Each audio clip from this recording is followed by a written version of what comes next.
Hello student, you are welcome to my classes. और यहाँ हम शुरू कर रहे हैं क्विक रिवीजन। क्यों ज़रूरी है ये? क्योंकि आप जब एग्जामिनेशन में बैठते हो तो आपकी एरर या आपको क्वेश्चन नहीं आता है, उसका सबसे बेसिक रीज़न है कि आपको एट ए ग्लांस क्लियर नहीं होता या स्ट्रॉन्ग नहीं है आपका एट ए ग्लांस। यानी आपको फार्मूले उस समय याद ही नहीं है, तो आप अप्लाई क्या करोगे? तो मैं यहाँ शुरू कर रहा हूँ आपका एक चैप्टर रिफ्रैक्शन, जिसको मैं बताऊंगा कि कितना चीज़ याद रखनी है जो आपको भूलना नहीं है। और आप इसे आराम से एक डायरी बनाकर नोट कर सकते हो, लेकिन आप इसे ऐसा रिवाइज करो कि आप भूलिएगा नहीं। अगर आप भूल जाते हैं वही पेपर खराब होते हैं। तो आप यहाँ पर रिवीजन करिए मेरे साथ और हम शुरू कर रहे हैं topic refraction.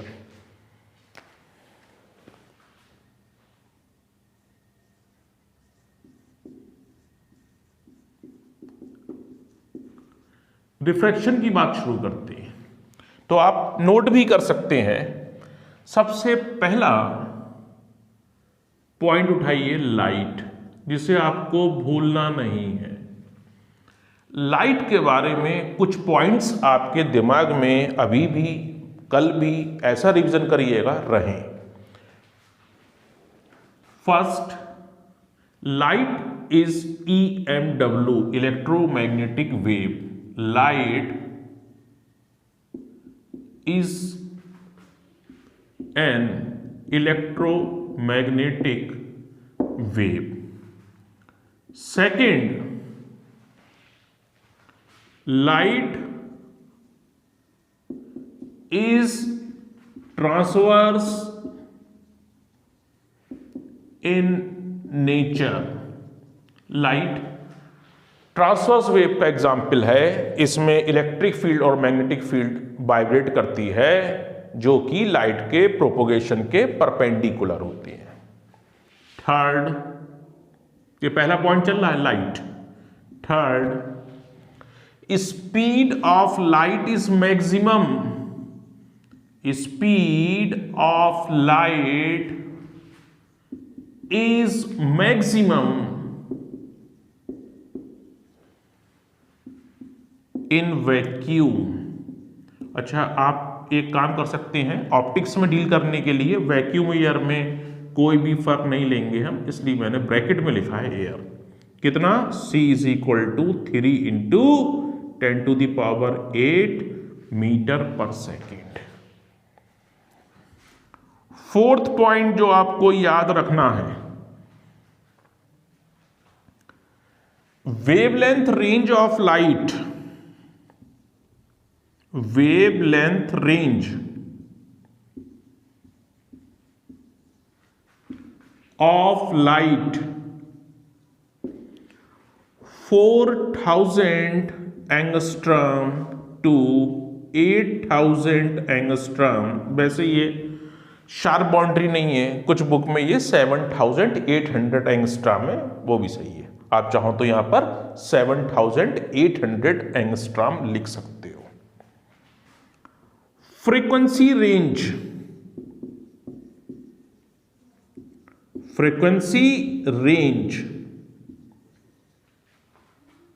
7.5 × 10⁻14 hertz to 3.75 10⁻14 hertz. ध्यान रखिएगा ये। और यहां पर आप लिख सकते हैं, ये रेंज किसकी दिखा रहा हूं मैं? वेवगियोर की।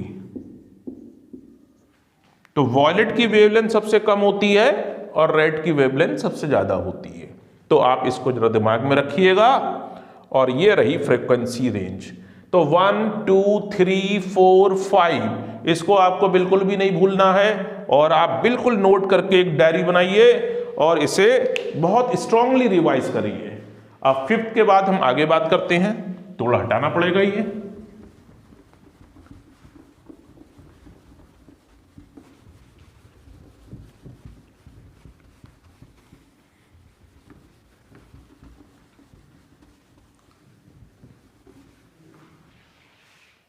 Six point, when light passes from one medium, when light goes या passes from one medium to another medium, बहुत इंपॉर्टेंट बात है, बोर्ड ने कई बार पूछा है इस पे, तो आपको ये पॉइंट सबसे पहले दिमाग में रखने हैं कि लाइट के जो भी पॉइंट लिख रहा हूं मैं, when light goes from one medium to another medium,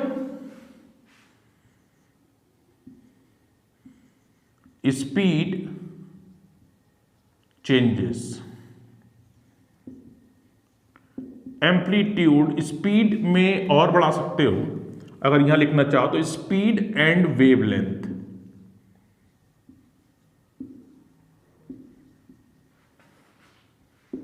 change, ये प्रॉपर्टी चेंज होती है। Frequency and phase do not change, ये चेंज नहीं होती है। एम्पलीट्यूड में और मे नॉट चेंज,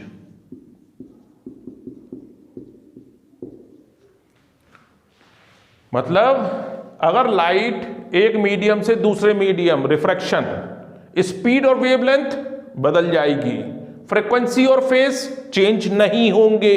ये पेपर में कई बार पूछा गया कि कौन सी वो प्रॉपर्टी है लाइट की जो चेंज नहीं होती है। जनरली आप फ्रीक्वेंसी लिखिएगा, हो सकता है कुछ लोग फेज को ना समझें, तो frequency and phase do not change.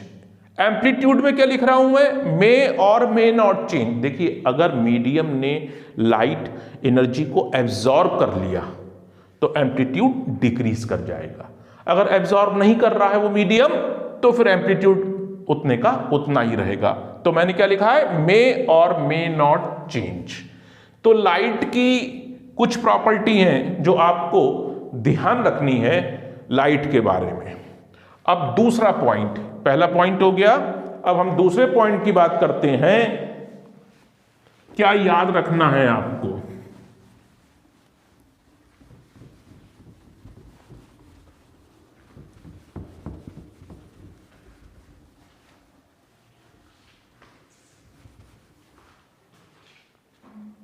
Second point, refraction के बारे में आपको ध्यान रखना है। डेफिनेशन, अब आप देखिएगा,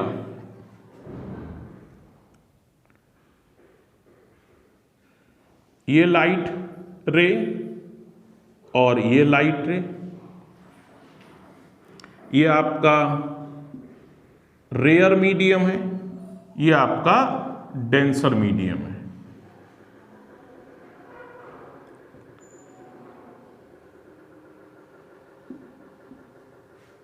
ये आपका डेंसर मीडियम है और ये आपका रेयर मीडियम है। तो रेयर से डेंसर जाएगी, नॉर्मल की तरफ बेंड हो जाएगी। ये एंगल ऑफ इंसिडेंस, ये एंगल ऑफ रिफ्रैक्शन, इस केस में जो आई है वो आर से ग्रेटर होगा, इस केस में आई आर से लेस होगा। लेकिन एक तीसरा डायग्राम, अगर नॉर्मल इंसिडेंस होता है तो ये बिना डेविएशन के सीधे चली जाएगी। कुछ राइटर इसे रिफ्रैक्शन की कैटेगरी में रखते हैं और कुछ नहीं रखते हैं, लेकिन मेरा मानना है if a light ray passes from one medium to another medium, its speed changes, definitely refraction occurs. अब केवल बेंडिंग पे जाओगे, इस केस में, इस केस में, इस केस में वेलोसिटी तो चेंज हो रही है। अब कुछ लोग केवल बेंडिंग को ही रिफ्रैक्शन कहते हैं, तो इसमें थोड़ा सा पर्सन टू पर्सन फर्क है मेरी ओपिनियन में ये रिफ्रैक्शन की कैटेगरी में आता है। बस यहां पर स्नेल्स लॉ लगाकर आप रिफ्रैक्टिव इंडेक्स नहीं निकाल पाओगे। इस केस में बस फर्क इतना आता है कि sine i upon sine r करोगे तो साइन 0 अपॉन साइन 0 आएगा। 0 अपॉन 0 नॉट डिफाइंड होता है, इसकी वैल्यू हम फाइंड नहीं कर पा रहे हैं, हम पे कोई तरीका नहीं है, तो आप स्नेल्स लॉ से रिफ्रैक्टिव इंडेक्स नहीं निकाल पा रहे हो, यानी म्यू आप फाइंड नहीं कर पा रहे हो। लेकिन आप ये नहीं कह सकते कि रिफ्रैक्टिव इंडेक्स निकलेगा नहीं, इसका दूसरा फॉर्म लगा दो, b1 अपॉन b2 आ जाएगा। तो मेरे ओपिनियन में ये भी रिफ्रैक्शन की ही कैटेगरी में आता है। फिलहाल रिफ्रैक्शन डेफिनेशन याद रखनी है। रेयर से डेंसर, डेंसर से रेयर, नॉर्मल इंसिडेंस में कोई फर्क नहीं है, ये डेंसर हो या ये रेयर हो, ये डेंसर हो या ये रेयर हो, इससे कोई फर्क नहीं पड़ रहा है। तो रिफ्रैक्शन को आपको दिमाग में रखना है और ये डायग्राम आपके दिमाग में हो, और नॉर्मल इंसिडेंस वाला केस भी दिमाग में रखना है कि स्नेल्स लॉ से अगर sine i upon sine r use कर रहे हैं तो बस हम रिफ्रैक्टिव इंडेक्स फाइंड नहीं कर पा रहे, नॉट डिफाइंड बता रहा है, लेकिन इसकी दूसरी form v1 upon v2 use कर देंगे तो आ जाएगा। बस इतना सा फर्क है।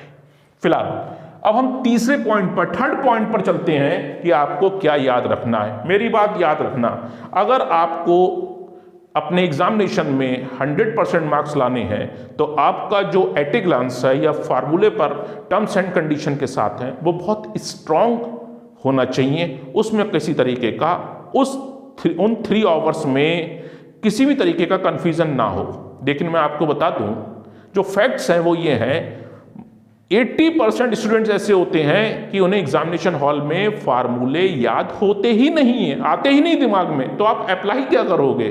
तो सबसे पहले शुरू करो, मैं यहां से शुरू कर रहा हूं और ऐसे ही आगे बढ़ता चला जाऊंगा। बस आप इसे कॉपी मेंटेन करिए और इसे लिखिए और उसे याद करिए। अब हम थर्ड की बात करते हैं।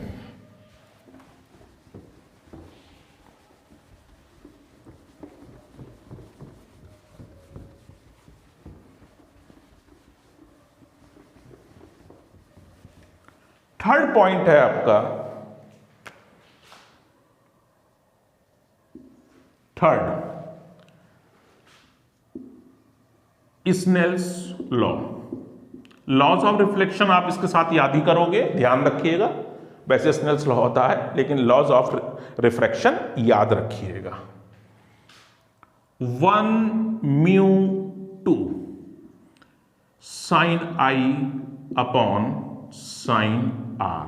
Sine i upon sine r जो रेशियो आता है, अगर आप चाहो तो 1μ2 को आप बाद में दिखा, इस तरह राइट साइड भी दिखा सकते हो। 1μ2, अभी मैं इसके बारे में बात करूंगा। ये क्या है? Refractive index of medium 2 with respect to medium 1। इसको आप μ2 अपॉन μ1 का भी नाम दे सकते हो, ध्यान रखिएगा।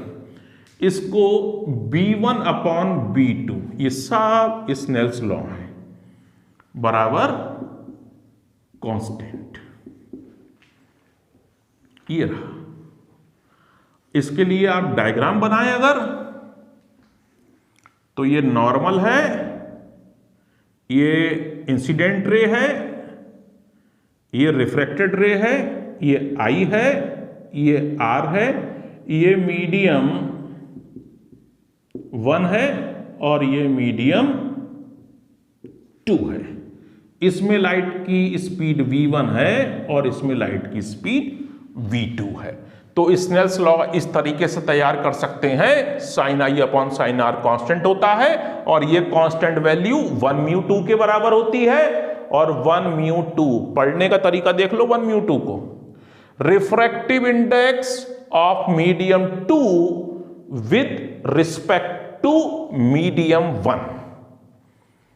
ये μ2 क्या है? मीडियम 2 का एब्सोल्यूट रिफ्रैक्टिव इंडेक्स है। क्या होता है मैं अगले पॉइंट में बताऊंगा आपको। μ1 क्या है? मीडियम 1 का एब्सोल्यूट रिफ्रैक्टिव इंडेक्स है। और V1 क्या है, speed of light in medium 1, और V2 क्या है, speed of light in medium 2।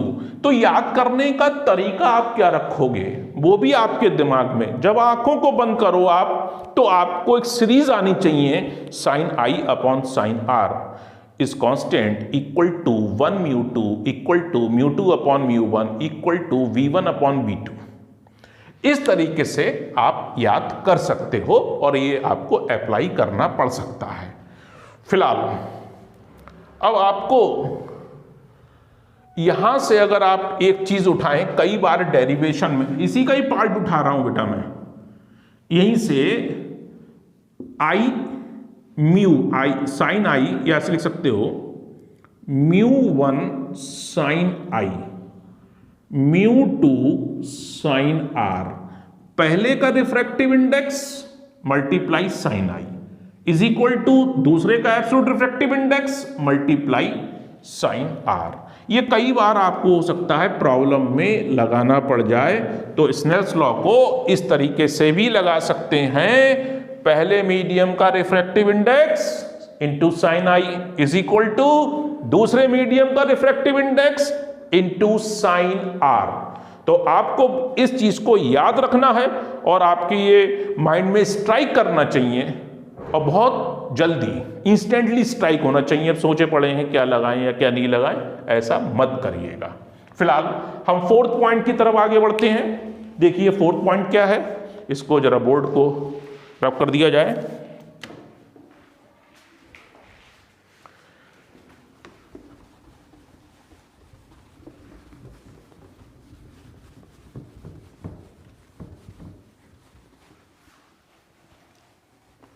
अब आपका आ गया फोर्थ पॉइंट।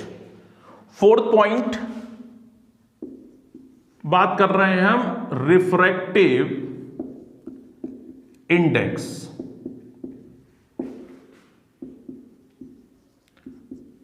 हो सकता है रिफ्रैक्टिव इंडेक्स लिखकर आए या आए लिखकर एब्सोल्यूट रिफ्रैक्टिव इंडेक्स, बात एक ही रहेगी, इस बात को आप ध्यान रखिएगा। रिफ्रैक्टिव इंडेक्स या एब्सोल्यूट रिफ्रैक्टिव इंडेक्स बात एक ही रहेगी, और डिनोशन क्या रहेगा, आप कुछ बुक वाले एन और कुछ बुक में म्यू, जनरली म्यू भी बहुत सारे लोग यूज करते हैं, एन भी करते हैं, तो उसमें कंफ्यूज मत होइएगा। रिफ्रैक्टिव इंडेक्स या एब्सोल्यूट रिफ्रैक्टिव इंडेक्स किसी मीडियम का C अपॉन V, बोले सर डेफिनेशन यहीं से बना दो। Absolute refractive index is defined as the ratio of speed of light in vacuum. Problem solve करते समय ऑप्टिक्स की वैक्यूम और एयर में डिस्टिंग्विश नहीं करेंगे, एयर में भी वेलोसिटी c लेंगे, to the speed of the same light in that medium. फिर से सुन लिए, absolute refractive index of a medium is defined as the ratio of speed of light in vacuum to the speed of light in that medium। यानी कि आप जो refractive index बता रहे हो वो मेरे हिसाब से ऑप्टिकल डेंसिटी को बता रहा। ऑप्टिकल कितना डेंस है, मैकेनिकल डेंसिटी नहीं, ऑप्टिकल डेंसिटी। मतलब वैक्यूम कुछ नहीं, फ्री स्पेस है, इसमें लाइट की स्पीड मैक्सिमम होती है, और वो कितनी होती है, 3 इंटू 10⁸ मीटर पर सेकेंड। लेकिन इसके बाद जब लाइट किसी भी मीडियम, वाटर, ऑयल, ग्लास, किसी में भी एंटर करती है तो उसकी स्पीड डिक्रीज कर जाती है, किसी में कम डिक्रीजिंग, किसी में ज्यादा। लेकिन ये वैक्यूम, चाहे आप मीडियम ए की बात करो, चाहे मीडियम 2 की बात करो, यानी अगर आप absolute refractive index of medium ए निकालना चाहते हो या मीडियम 1, तो बेटा मीडियम 1 का मतलब होगा C अपॉन V1। अब आप सोचिए मीडियम 2 का अगर आप निकालना चाहते हैं, ये तो कॉमन रहेगा, C अपॉन V2। अगर मैं ये कहूं कि V1 जो आ रही है मीडियम 1 में स्पीड, वो V2 से कम है, तो डेफिनेटली ध्यान दीजिएगा V1 कम है, तो μ1 यानी पहले मीडियम का रिफ्रैक्टिव इंडेक्स ग्रेटर होगा दूसरे से। तो यहां पर बहुत सारे स्टूडेंट्स को ये समझ में नहीं आता कि सर जब रिफ्रैक्टिव इंडेक्स की बात कर रहे हैं तो आखिर वो टर्म कौन सी है, मतलब क्या है क्या ये। बेटा जैसे हम कहते हैं ऑप्टिकल डेंस, कभी कभी आप जैसे गिलास देखते हो तो हो सकता हो आपको ये रेयर लगे और वो डेंसर लगे, लेकिन इसको बताओगे कैसे कि कितना डेंस है ये। तो इसका मेजरमेंट करने का तरीका ये निकाला कि वैक्यूम में स्पीड अपॉन उस मीडियम में स्पीड अगर हम कंसीडर कर ले तो जो रेशियो आएगा वो बताएगा जितना कम ये उतनी वैल्यू ज्यादा आएगी, और जितना कम कैसे होगी, लाइट की स्पीड जैसे जैसे ऑप्टिकल डेंस होता चला जाएगा मीडियम, ये v की वैल्यू कम होगी। तो ये म्यू जो रिफ्रैक्टिव इंडेक्स कह रहे हो वो इंक्रीज करता चला जाएगा। अब यहां पर c अपॉन v, जरूरी नहीं है कि हम c अपॉन v से ही फाइंड करें। देखो बेटा अभी हमने आपको बताया था कि जब लाइट एक मीडियम से दूसरे मीडियम में एंटर करती है तो फ्रीक्वेंसी चेंज नहीं होती है, यानी c बराबर आएगा आपका f0 लैम्डा 0, लेकिन v बराबर भी आएगा f0 लैम्डा। फ्रीक्वेंसी चेंज नहीं होगी बेटा, वेवलेंथ चेंज हो जाएगी। डिवाइड मारोगे ना तो f0 तो कट जाएगा, कितना आएगा, लैम्डा 0 अपॉन लैम्डा भी आएगा। अब इस तरीके से भी निकाल सकते हैं आप चाहें तो यहां पर स्नेल्स लॉ भी लगा सकते हैं, इसमें कहीं कोई दिक्कत नहीं है। शर्त यह है कि जो फर्स्ट मीडियम है वैक्यूम, या मैंने बार बार लिख रहा हूं कि एयर भी आपकी रे ऑप्टिक्स में वैक्यूम की तरह ही ट्रीट करेंगे आप, और उसमें स्पीड 3 × 10⁸ लेंगे। तो एयर ब्रैकेट में लिखा है मैंने, ये आई जो आप बनाएंगे ना बेटा वो एयर में ही होना चाहिए, और जिस मीडियम की बात कर रहे हैं आर उस मीडियम में होना चाहिए। यानी ये फार्मूला आप तभी लगा पाएंगे जब ये आई कहां बन रहा हो, पहला मीडियम वैक्यूम और दूसरा नंबर मीडियम रहेगा। फर्स्ट एयर ले सकते हो वो भी चल जाएगा। तो sine i upon sine r बेटा तभी लगेगा इसमें अगर म्यू फाइंड कर रहे हो जब आई आपका वैक्यूम में क्रिएट हो रहा हो और आर उस मीडियम में क्रिएट हो रहा हो। तो रिफ्रैक्टिव इंडेक्स कह दो या एब्सोल्यूट रिफ्रैक्टिव इंडेक्स कह दो, बात एक ही है। और ये बताता क्या है, इसका सिग्निफिकेंस है कि ये बताता है कि ये गिवन मीडियम वैक्यूम के रिस्पेक्ट में कितना ऑप्टिकल डेंस है। यानी ये वैल्यू जितनी ज्यादा आती जाएगी तो वो मीडियम उतना ही ऑप्टिकल डेंस होगा, यानी ज्यादा होगा। अब बात यहां पर करते हैं कि एब्सोल्यूट रिफ्रैक्टिव इंडेक्स अगर हम वैक्यूम का लिखें, अगर हम एब्सोल्यूट रिफ्रैक्टिव इंडेक्स वैक्यूम का लिखें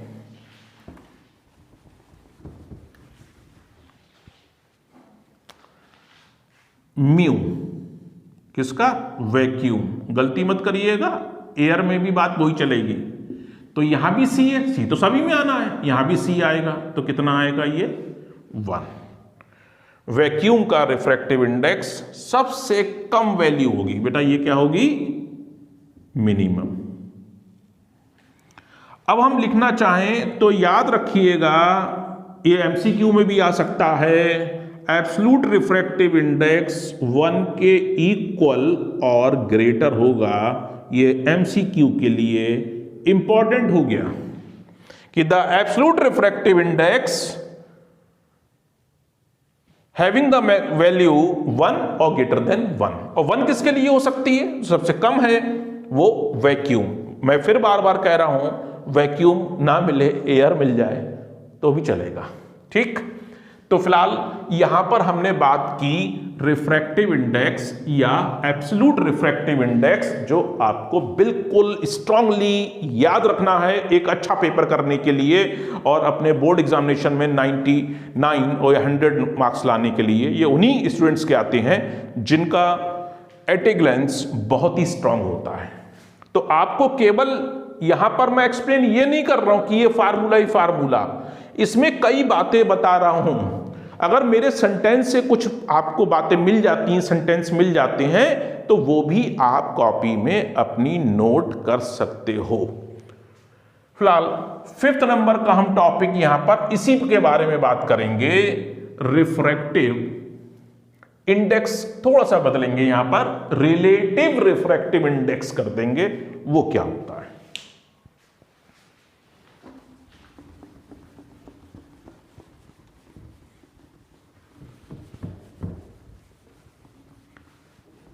ये आया आपका 5th point, relative refractive index.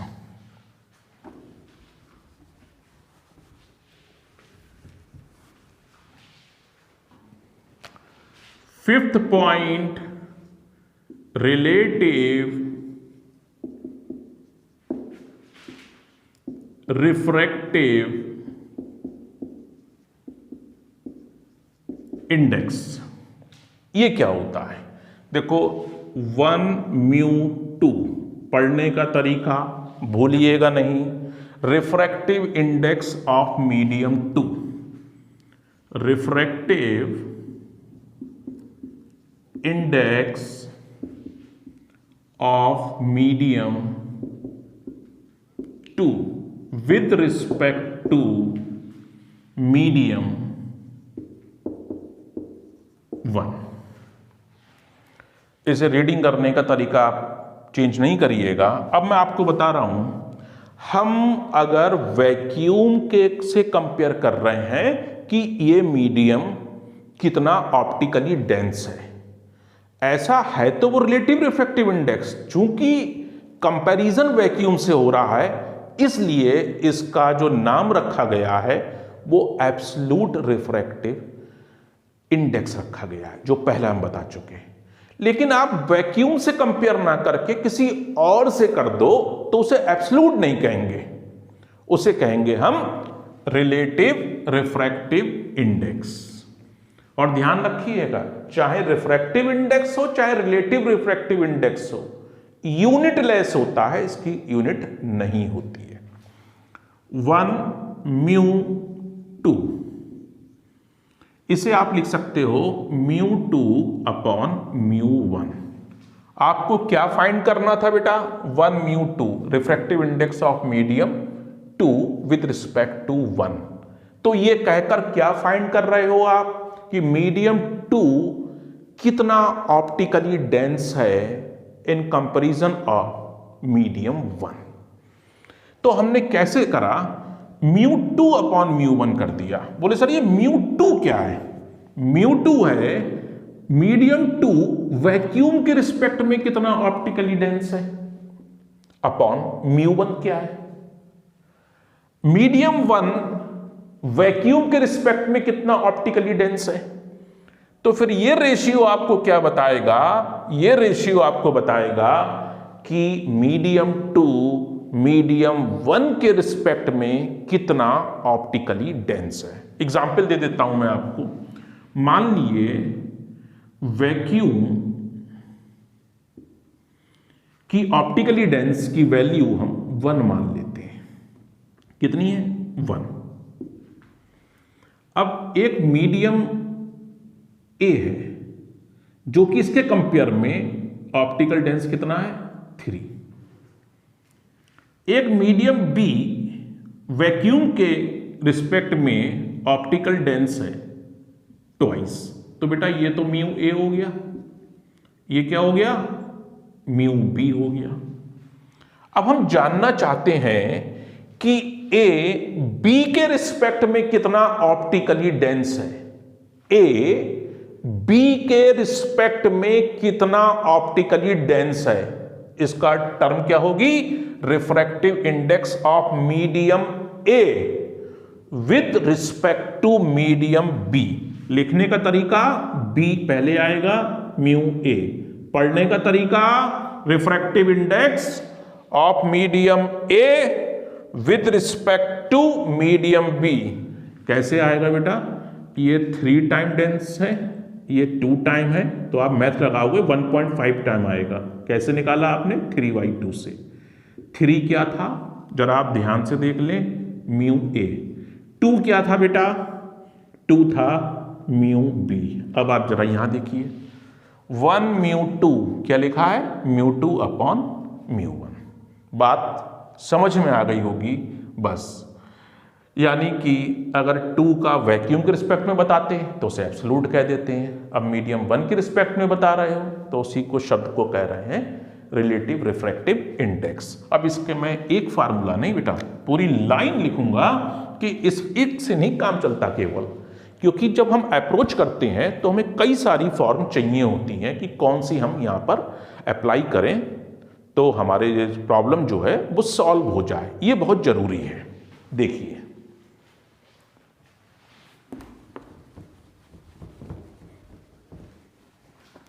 Mu 2 को आप क्या लिख सकते हो? म्यू 2 को लिख सकते हो C अपॉन B2। म्यू 1 को क्या लिख सकते हो? C upon B1। डिवाइड मारो तो C तो कट जाएगा, B1 अपॉन B2।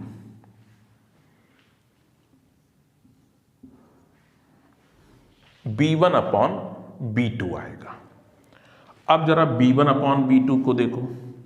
अगर मैं B1 को F1 F लैम्डा 1, F नहीं बदलेगी, एक मीडियम दूसरे, और B2 को F लैम्डा 2 डिवाइड मारूं तो कितना आएगा? Lambda 1 upon lambda 2। ठीक, आप स्नेल्स लॉ लगा लो। आई फर्स्ट मीडियम में बनना चाहिए और आर इसमें क्या आएगा? Sine i upon sine r. यहां से भी मैं और भी रिलेशन बना सकता हूं। कैसे? वो देखिएगा आप। 1, अब आपने ये भी रिलेटिव है, मैंने भी आपको समझाया, लेकिन वैक्यूम के रिस्पेक्ट में, तो रिलेटिव शब्द का यूज ना करके एब्सोल्यूट कह दे रहे हैं। ये भी रिलेटिव है वैक्यूम के रिस्पेक्ट में, तो यहां पर नहीं लिखा है तो आपको पता होना चाहिए वैक्यूम है। जरूरी नहीं है यहां वैक्यूम हो बेटा, कोई और तीसरा कॉमन ले लो, लेकिन वो यहां भी होना चाहिए, यहां भी। इसको और लिख के दिखा रहा हूं, 1 म्यू 2 बराबर 3 म्यू 2 अपॉन 3 म्यू 1। ये भी फॉर्मूला आपका होगा। और एक और लिख रहा हूं, 1 म्यू 2 फॉर्मूला आपका हो जाएगा 1 अपॉन 2 म्यू 1। ये भी होगा। यहां से दिखा रहा हूं, आपको आगे जरूरत पड़ेगी। जैसे किसी लेंस को, ग्लास को या लेंस को वाटर में डिप कर दिया, सराउंडिंग मीडियम हो जाएगा बेटा वाटर, और आपको फाइंड करना होगा W म्यू गिलास, लेंस के गिलास का। तो आप कैसे निकाल सकते हो बेटा? A म्यू G, ये एयर है, अपॉन A म्यू W। ये आपको कई बार फार्मूला लगाना पड़ेगा। एक एप्लीकेशन कहां पर आप करोगे तो मैंने देखो, आप देख लो, 1 म्यू 2 1 म्यू 2, 3 म्यू 2 3 म्यू 1। तो ये आपको एक बार नहीं कई बार यूज करना पड़ेगा रिफ्रैक्टिव इंडेक्स। अभी बात यहां पर ही केवल खत्म नहीं हुई है, तो आप क्या करो, यहां पर सीरीज और बढ़ा दो।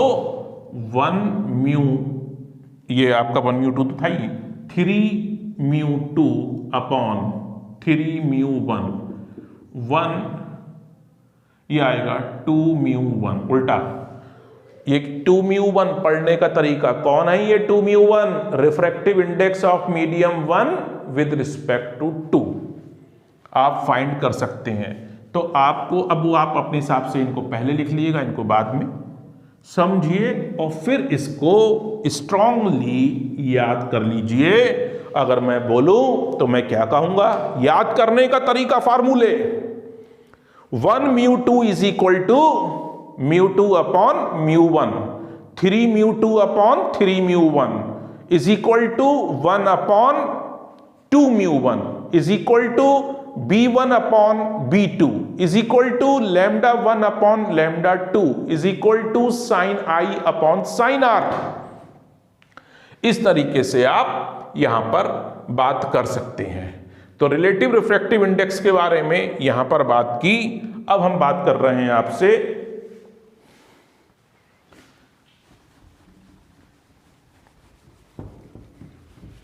कहीं कहीं आपको एक लाइट रे, ये अलग से इसमें आप स्टार बना के लिख सकते हैं, पॉइंट यही चल रहा है। मान लिए ये मीडियम 1 है, ये 2 है, ये 3 है, ये 1 है, ये लाइट आई ऐसे ऐसे ऐसे कुछ भी, लेकिन वापस मीडियम 1 में आ गई, तो यहां चलेगा formula 1 μ2 into 2 μ3 into 3 μ1 is equal to 1।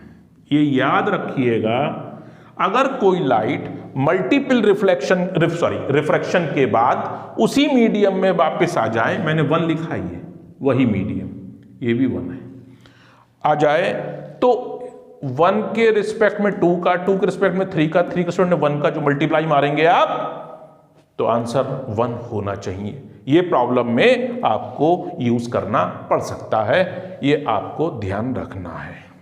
ठीक, अब इसमें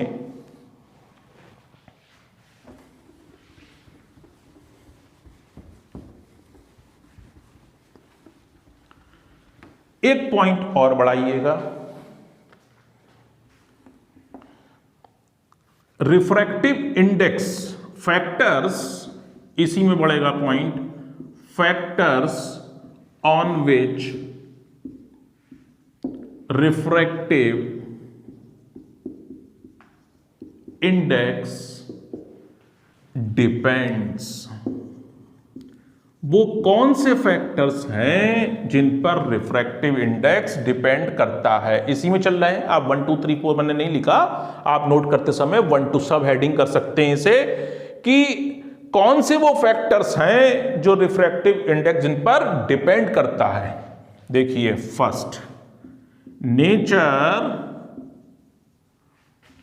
ऑफ द मीडियम, नेचर पर डिपेंड करता है बेटा, ध्यान रखिएगा। Second, wavelength of light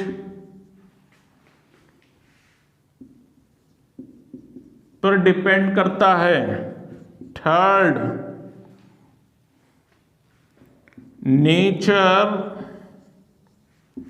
of surrounding medium कैसा है, उस मीडियम के चार, उसका एक मीडियम, तो उसके मीडियम के बाहर कैसा मीडियम है उस पर भी डिपेंड करेगा। Nature of surrounding medium. Fourth, temperature, temperature पे भी डिपेंड करता है। तो nature of the medium, wavelength of light, nature of the surrounding medium और टेम्परेचर। अगर आपका 1 नंबर में, याद रखना है, भूलना नहीं है ये पॉइंट, ये 1 नंबर में बोर्ड में आ चुका है कि right the factors on which refractive index depends. तो आपको ध्यान होना चाहिए, nature of the medium, wavelength of light, nature of surrounding medium, temperature, ये आप ध्यान रखेंगे। इसके साथ मैं एक बात और बता दूं, एक यार, जब रिफ्रैक्टिव इंडेक्स की बात हो गई तो रिफ्रैक्शन आया था शुरू में टर्म, रिफ्रैक्शन का कॉज क्या है, ये भी क्वेश्चन आ चुका है। तो उसे रिफ्रैक्शन हेडिंग में एक लाइन पॉइंट लिख लीजिएगा कि the cause of refraction when light passes या goes from one medium to another medium, its speed changes. या आप लिख सकते हो light having different speed in different medium, ये आप लिख लीजिएगा। दूसरा पॉइंट रिफ्रैक्शन में लिख लीजिएगा कि रिफ्रैक्शन में डेली ऑब्जर्वेशन में, डेली लाइफ ऑब्जर्वेशन क्या होते हैं। तो आप याद रखिएगा ये पॉइंट। मैंने क्या कहा, चाहो तो आप यहीं बढ़ा सकते हो उसे कि कॉज ऑफ रिफ्रैक्शन, और मैंने कहा कि daily life observation due to atmospheric refraction. उसमें 2 एग्जाम्पल जरूर याद करिएगा। कौन से example? apparent shifting in the position of sun at sunrise और sunset, सनराइज और सनसेट के समय apparent shifting क्यों हो जाती है? वो एटमॉस्फेरिक रिफ्रैक्शन के कारण होता है। दूसरा, फ्लैटनिंग ऑफ सन। तो आपसे ये पूछ सकता है शॉर्ट क्वेश्चन, इसे पॉइंट नोट कर लीजिएगा बेटा, चाहे आप रिफ्रैक्शन के पॉइंट में नोट करें चाहे यहां कर दें, कोई फर्क नहीं पड़ रहा कि रिफ्रैक्शन का कारण क्या है, पॉइंट स्टार बना के नोट कर दिएगा। और दूसरा मैंने कहा कि एटमॉस्फेरिक रिफ्रैक्शन के 2 एग्जाम्पल लिखो। अगर आप अच्छी तैयारी कर रहे हो तो इनको जरा एक्सप्लेनेशन फॉर्म में तैयार कर लेना। हो सकता है आपने किया होगा, लेकिन मैं यहां पर क्विक रिवीजन की बात कर रहा हूं, तो इस सेंटेंस, इसके लिए आप 2-2, 4-4 सेंटेंस भी तैयार कर सकते हो सकता है ये 2 मार्क्स में आ जाए। एग्जाम्पल पूछेगा तो 1 में होगा, एक्सप्लेन कराएगा तो ये 2 में होगा। फिलहाल फैक्टर्स आ गए जिन पर क्या होता है, रिफ्रैक्टिव इंडेक्स डिपेंड करता है। अभी रिफ्रैक्टिव इंडेक्स की बात खत्म नहीं हुई है, क्योंकि इसमें कई सारे फार्मूले हैं और वो अलग अलग कंडीशन पर अप्लाई किए जाते हैं। देखिए,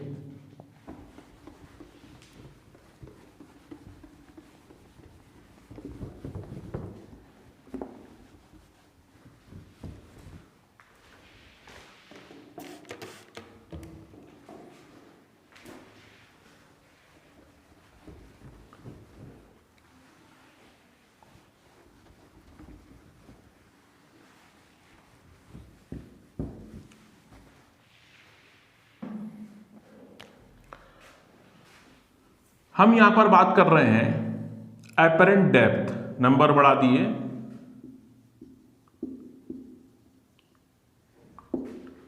डेप्थ।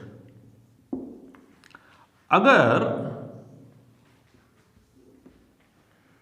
यहां पर ये वाटर समझ लिए या लिक्विड, जो भी आप समझे, ये ऑब्जेक्ट है बेटा, ये क्या है, ऑब्जेक्ट। यहां से लाइट रे गई और ऑब्जर्वर है एयर में, तो light bends away from the normal हो जाएगी और ये इमेज उसे फील होगी इस जगह। ये हो गया आई। आप चाहें तो एक सीधी आप लाइन, एक लाइट रे ले लिए, इस पॉइंट को ए मान सकते हैं आप। तो यहां पर मैं दिखा रहा हूं कि जो रियल डेप्थ है मैं उसे टी से लिख रहा हूं, रियल डेप्थ को मैंने टी से लिखा है, और जो आपको फील होगी वो एपरेंट, क्योंकि आप आई को फील कर रहे होंगे, ये लाइट रे आपकी आई में जाएगी। तो यहां पर अगर वाटर का रिफ्रैक्टिव इंडेक्स फाइंड करने को कहे, या लिक्विड हो सकता है, तो आपसे कहेगा find the refractive index of water. तो ए म्यू डब्ल्यू आप क्या करेंगे, real depth upon apparent depth कर देंगे बेटा। ए म्यू डब्ल्यू आ जाएगा, यानी अब टी लिख दिया मैंने, तो आप टी अपॉन टी डैश कर देंगे। इसे आप सिंपली म्यू भी लिख सकते हैं, कभी कभी सिंपली म्यू लिख दिया जाता है, तो लेकिन आपको पता होना चाहिए कि ये सिंपली म्यू नहीं है, एब्सोल्यूट नहीं है। This is refractive index of water with respect to air है। अगर आप चाहोगे तो इसे आप वाटर का एब्सोल्यूट रिफ्रैक्टिव इंडेक्स भी कह सकते हो। मैंने आपको बताया रिलेटिव और एब्सोल्यूट में फर्क नहीं है। अगर आप एयर और वैक्यूम के रिस्पेक्ट में रिलेटिव बात करते हो तो उसे एब्सोल्यूट रिफ्रैक्टिव इंडेक्स या ओनली रिफ्रैक्टिव इंडेक्स कहते हैं, ठीक। तो ये आपके पास आ गया। अगर आपको नॉर्मल शिफ्ट कभी न्यूमेरिकल में पूछी है, क्या पूछी है, नॉर्मल शिफ्ट भी उसने पूछा है, नॉर्मल शिफ्ट की अगर हम बात करें तो यहां पर ये जो आ रहा है, ये गैप आ गया बेटा, ये ओ आई यहां से यहां तक, तो ए ओ में से ए आई अगर हम सब्ट्रैक्ट कर दें तो आपके पास आ जाएगा नॉर्मल शिफ्ट। ए ओ में से क्या करा हमने, ए आई को माइनस कर दिया। अब ए ओ कितना है भाई, टी है, मैं डायरेक्ट भी लिख सकता हूं फार्मूला, यह आएगा, आप करके देखिए। ए ओ को अगर आप लिखना चाहोगे तो बेटा टी है, ये टी डैश है, और टी कितना, टी डैश कितना रख सकते हो बेटा, टी अपॉन म्यू, तो ये कितना आएगा, टी 1 - 1 अपॉन म्यू। तो आपकी नॉर्मल शिफ्ट किसे कह रहे हो, ए ओ माइनस ए आई को कह रहे हो, और कितनी आएगी, 1 - 1 अपॉन म्यू, जहां पर टी क्या है बेटा, रियल डेप्थ है, टी क्या है, रियल डेप्थ है। तो आप इस लेक्चर में यही तक याद रखिए, और कल फिर मिलेंगे हम, और इसके आगे के पॉइंट नेक्स्ट लेक्चर में बताऊंगा। लेकिन आप आज ही के आज ही इसे याद कर लीजिए, और यहाँ पर इतना अच्छा याद करिए इसे कि भूलना मना है, यानी हर दिन ये याद रहे। और मेरी एडवाइस है, आप कॉपी बना लिए, कल मैं आपको बताऊंगा एपरेंट हाइट के बारे में बेटा। अगर वाटर में ऑब्जर्वर हो तो जो इमेज है उसकी हाइट ज़्यादा अपीयर होती है, जबकि अगर आप एयर में हैं और वाटर को आप में कोई ऑब्जेक्ट देख रहे हो तो उसकी डेप्थ आपको कम फील होती है या अपीयर होती है। तो अभी रिफ्रैक्टिव इंडेक्स के बारे में इतना ही, और आप लोग तैयारी करिए। All the best, thank you.